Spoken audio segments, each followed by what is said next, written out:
Got Harry Bambridge here, second year ACE student, just doing the Unit 4 emergency evacuation. That's the learning outcome 2 and all the criteria in learning outcome 2.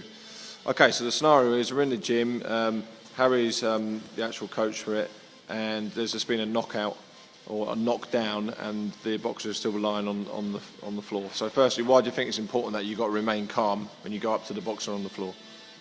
It's important to remain calm, so if they are sort of responding or they've got some sort of response, to see that you're calm, it should give them a bit more of a calming effect.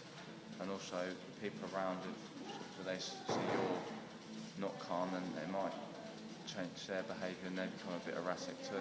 Okay, so when all the other people start gathering around, which is what tends to happen, why is it important that you clear them away from the area? Just clear them away from the area, so obviously I've got room space to give the safety sort of precautions that I need to give to the injured person, obviously. Okay.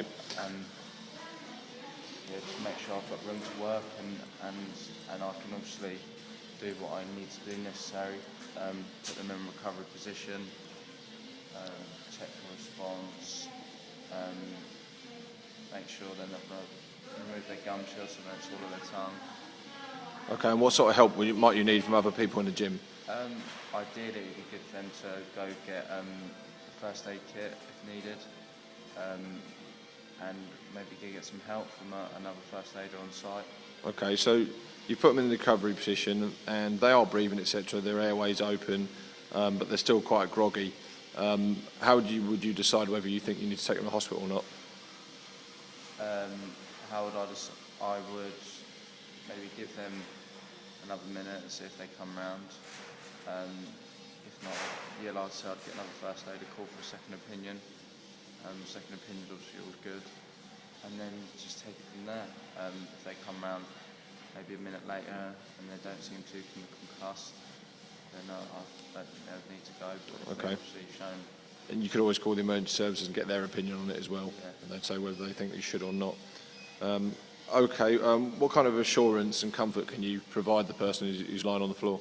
Like put them in a recovery position, maybe get them a pillow to make them comfortable, get them some water.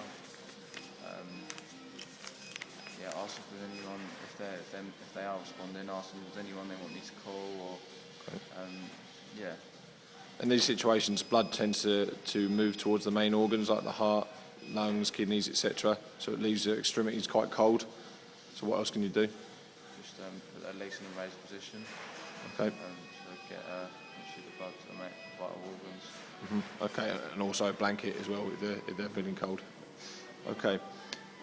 So let's say that we have decided to call an ambulance and the ambulance comes. What kind of information do you think you need to give to the paramedics?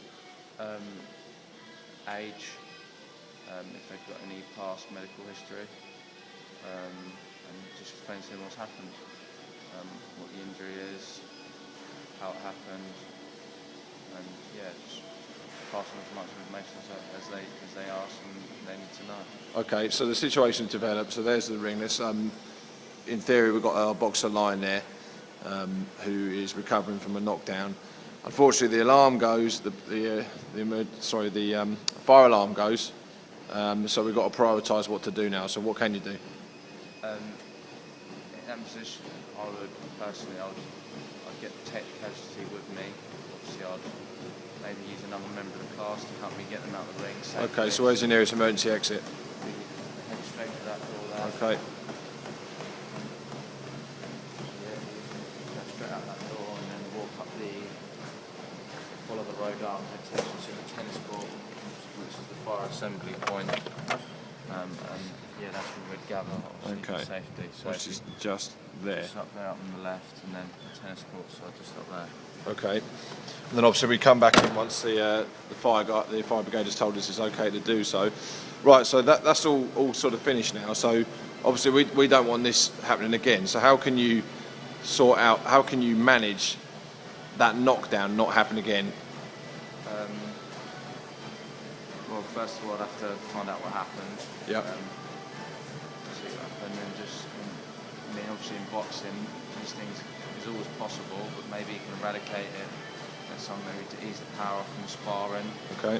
Or what kind of if one boxer was a lot more better than the other, and that's why they're not going to happen. Then maybe I need to look at who I partner up when it comes to mixing and sparring. And what about the equipment they use? And just make sure they've got 16-ounce gloves on, gum shield, head guard. So obviously. Sure.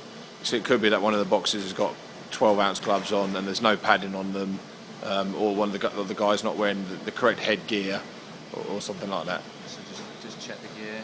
Obviously make sure they're approved would be a good one as well. Make sure they're approved by the ABA.